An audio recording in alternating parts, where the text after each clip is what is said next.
اسرائیل ایران کے لگائے گئے زخموں کا بدلہ لینے کے لیے بے چین۔ اسرائیل نے مشرق وسطی میں نئی جنگ چھیڑنے کا فیصلہ کر لیا ہے۔ بنکر میں چھپ کر 12 گھنٹوں میں جنگی کابینہ کا دوسرا اجلاس جاری ہے۔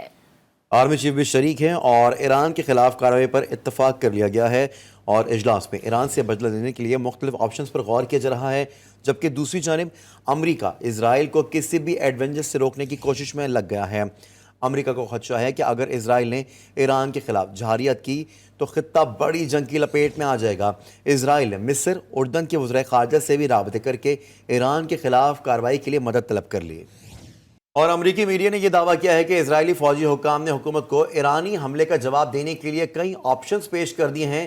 اسرائیل آج رات ایران پر جوابی حملہ کر سکتا ہے۔ اسرائیلی حکام سمجھتے ہیں کہ ایران کو جواب نہ دینے سے ان کی اسٹریٹجک طاقت کو نقصان پہنچے گا۔ امریکہ نے خطے میں جنگ پھیلنے کے خدشات پر حملہ نہ کرنے پر زور دیا ہے۔ ایرانی حملے کے بعد دنیا کو اسرائیل کے حملے کا انتظار، اسرائیل جواب دینے کو بے قرار، امریکہ کا ساتھ دینے سے انکار۔ ایرانی حملے نے جہاں اسرائیل کو بھاری نقصان پہنچایا، وہیں اس کے ناقابل تسخیر ہونے کا بھرم بھی توڑ دیا۔ اسرائیل کی جنگی کابینہ نے ساکھ بحال کرنے کے لیے جوابی کارروائی کا فیصلہ تو کر لیا، لیکن حملہ کب اور کیسے ہوگا اس پر اتفاق نہ ہو سکا۔ امریکی اخبار وال اسٹریٹ جرنل نے لکھا ہے کہ اسرائیلی حکام سمجھتے ہیں ایران کو جواب نہ دینے سے ان کی اسٹریٹجک ساکھ کو نقصان پہنچے گا، جبکہ حملہ کیا تو زیادہ شدت کی جوابی کارروائی کا سامنا کرنا پڑے گا۔ امریکی حکام خطے کے جنگ کی لپیٹ میں آنے کے خوف سے اسرائیل کو جلد بازی میں کسی رد عمل سے گریز کرنے کا مشورہ دیا ہے۔ اے بی سی نیوز نے رپورٹ دی ہے کہ اسرائیلی حکومت اپنے اگلے اقدامات کا تعین آج یا آنے والے دنوں میں کرے گی۔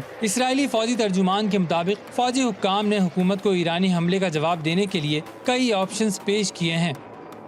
ایران پر نیا حملہ اسرائیل کی آخری غلطی ہوگی۔ ایرانی صدر نے مسلح افواج کو ہر حملے کا مؤثر اور فوری جواب دینے کا اختیار دے دیا ہے۔ ایرانی ایئر ڈیفنس سسٹم متحرک ایرانی حکومت نے جدید میزائل کو تیار رکھنے کا فیصلہ کر لیا۔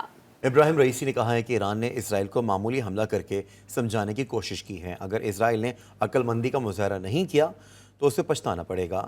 ایران پر نئے حملے کا مطلب طویل اور حتمی جنگ کا آغاز ہوگا۔ ایران کے صدر ڈاکٹر محمد ابراہیم رئیسی 22 اپریل کو اسلام آباد پہنچیں گے۔ ڈاکٹر ابراہیم رئیسی کا صدارت سنبھالنے کے بعد یہ پہلا غیر ملکی دورہ ہوگا۔ ایرانی صدر کے دورے میں طے پانے والے معاہدوں اور مفاہمت کی یادداشتوں کو پہلے ہی حتمی شکل دی جا چکی ہے۔ ایرانی صدر اپنے پاکستانی ہم منصب آصف علی زرداری کی دعوت پر پاکستان کا دورہ کر رہے ہیں۔ ایرانی صدر کی اسلام آباد میں صدر اور وزیر اعظم سے باضابطہ ملاقات اور مذاکرات بھی ہوں گے۔ حزب اللہ کا گولان کی پہاڑیوں میں قابض اسرائیلی فوج پر حملہ، دشمن کو بھاری جانی اور مالی نقصان پہنچانے کا دعویٰ۔ حزب اللہ کے بیان کے مطابق اسرائیلی گولان بریگیڈ کو لبنانی علاقے میں داخل ہونے کی کوشش کے بعد بارودی مواد سے نشانہ بنایا گیا۔ حملے میں اسرائیلی فوج کو بھاری جانی اور مالی نقصان ہوا۔ کئی فوجی ہلاک اور متعدد زخمی ہو گئے۔ حزب اللہ کے مطابق ہم دشمنوں کی نقل و حرکت کو مانیٹر کر رہے ہیں۔